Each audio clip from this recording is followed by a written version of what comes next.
Good morning everybody and welcome back to some more War Thunder gameplay. A little bit of admin work, I think, to begin with, before we get into the gameplay footage. You will have noticed by the time I upload this video that I have changed my YouTube account name. There's a reason for this. After the adpocalypse and YouTube's new bot cracking down on pretty much anything and everything with a huge ban hammer, I realised that it would probably be best to change my YouTube name to something other than Red Revolution Gaming, purely because this comes across as a political channel, which this isn't. Personal politics aside, I have no interest in including my political views or what have you in my YouTube account whatsoever. Making the name as it is was just a standby even at the time because of my account name for PSN. And by extension my account name on War Thunder. Therefore I will henceforth be changing it to Red Fang rather than Red Revolution. I have thought about doing this for a while and finally decided that that's the name I wanted to go with and that would work best for me in the future. Now though, YouTube has, or the bot has at least, calmed itself down a little bit because it needs to learn how exactly these things, you know, what is friendly, ad friendly and what isn't.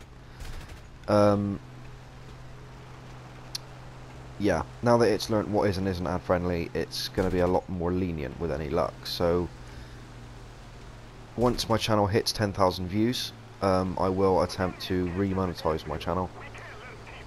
If it turns out that I can remonetize my channel and can turn my name back, then I may turn it back to Red Revolution Gaming, but I just figured I'd let you know about this. You know, you'll know from my voice that it's not a different person, it's still me, but it's still something that I figured was worth mentioning.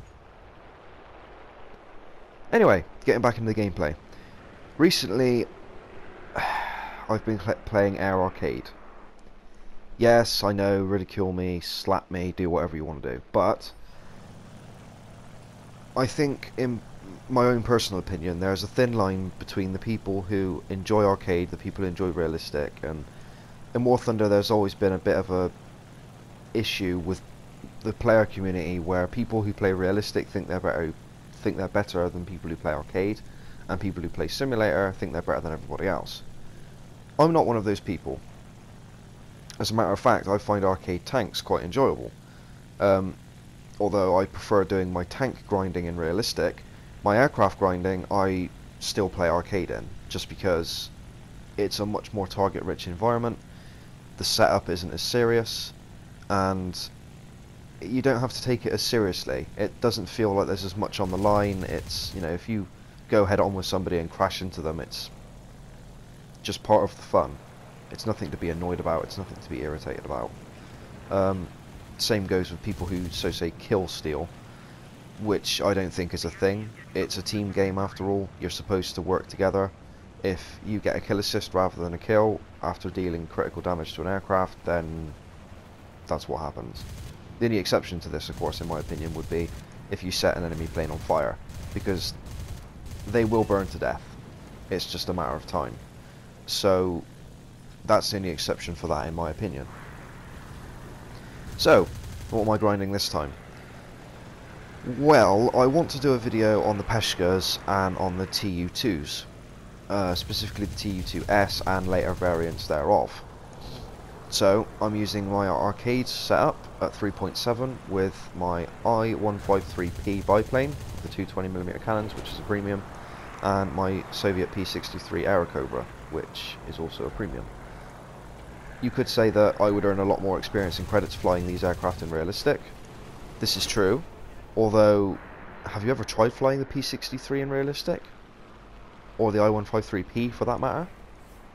They are horrifically hard to fly in realistic. The biplane overheats like crazy and is ridiculously slow. Yes, you can outturn everything, but you can't climb worth a damn, and everything can catch up to you quite easily. And on top of that, the P-63 doesn't climb very well, doesn't turn very well. It's a boom and zoomer that can't climb very well. Whereas in arcade, it flies really well. to be honest. I mean, the arcade flight model is just for fun anyway. It's not supposed to be in any way realistic. Hell, this thing, in realistic, the I-153, is like flying a TIE fighter. Well, that's really what it is. It's War Thunder's TIE fighter.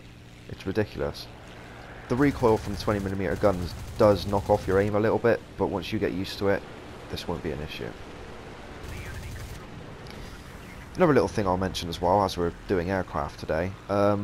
Recently, War Thunder released a miniature patch that basically helped to link up the server-side actions in the game and client-side actions to reduce sparking in aircraft gameplay as much as possible. I've noticed, I've only played this arcade since then, so I can't comment on how it's working in realistic, but as far as arcade goes, it's working quite well. I have the Yak-9T on this lineup, and that will be the last plane I'll take out, which you will see gameplay footage of in a minute. And as I said, it does seem to be working quite well indeed. The Yak's 37mm cannon was infamous for hitting enemy aircraft and just not doing anything. Whether you're firing default rounds or not, it has a habit of hitting and just sparking off the enemy plane. This can be quite annoying because the cannon only gets 30 rounds of ammunition, which is not a lot, and rapid firing it causes it to jam quite quickly. If you fire 4 or 5 shots in a row, the gun will jam. So this means you have to be a lot more careful. Therefore, what I try and do, whether I'm playing it in realistic or arcade, is to fire off single shots. I completely disregard the machine gun, the 12mm machine gun. I don't use the plane with the machine gun as such until I've run out of cannon ammo. Then I use the machine gun to hose down whatever I'm shooting at and hope that I set a fire, because at the end of the day that's the only way you're really going to take anybody down with one 50 caliber machine gun. Trying to get the lead in here. Personally, I think the lead indicator in arcade, although it's supposed to help people, to me it just sort of throws my aim off more than anything else. I mean, I'm not a good pilot anyway, I've said this before. I never have been a very good pilot. I've always been more of a tanker than a pilot, and this won't change. I enjoy the tank gameplay in War Thunder. That's why I'm here. When I started playing the game, it was just aircraft. I've been playing the game, maybe if you include the time I played it on PC and my PS4, 5 years. I've been playing the game since it came out, pretty much, and I loved, all I ever used to play was arcade. It's only since I've had my PS4 that I actually started playing realistic battles, both when the tanks came out and when the aircraft came out.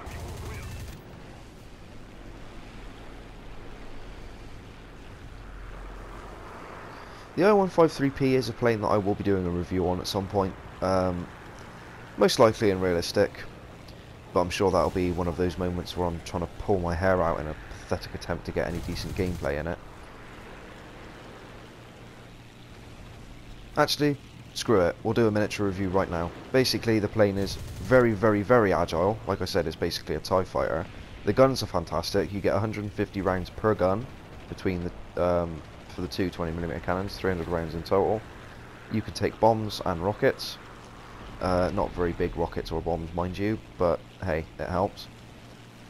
And for that reason, I tend to fly it, or I put it in my ground forces lineup at 3.7.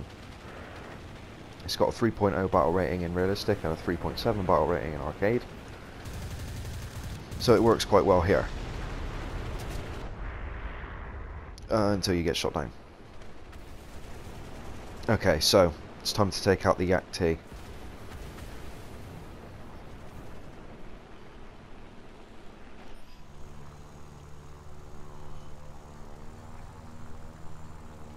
The Yak-9T has always had a really, really good reputation for being a seal clubbing aircraft.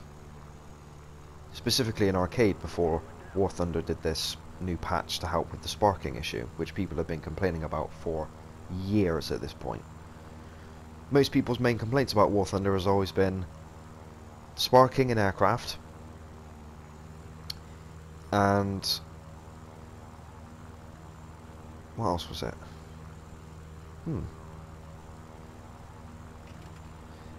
Yeah, I'm gonna have to think.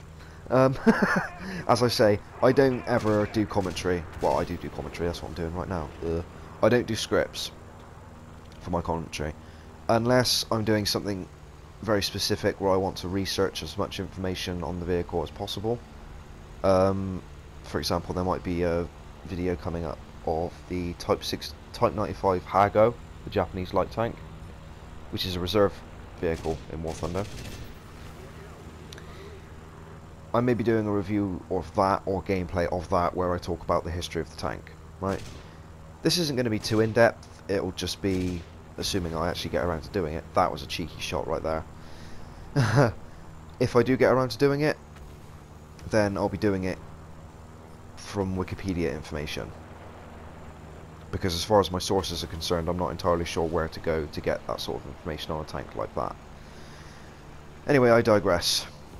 Basically, I generally don't do scripts for my videos, so yeah. Anyway, thank you very much for watching, guys. It was a bit of a mishmash of information today, and I apologise for that, but nevertheless, I hope you enjoyed it. So, thank you very much for watching. If you liked the video, please click the like button down below. If not, the dislike button's right next to it. Subscribe if you want to, it really does help out the channel. And I'll see you guys in the next War Thunder video.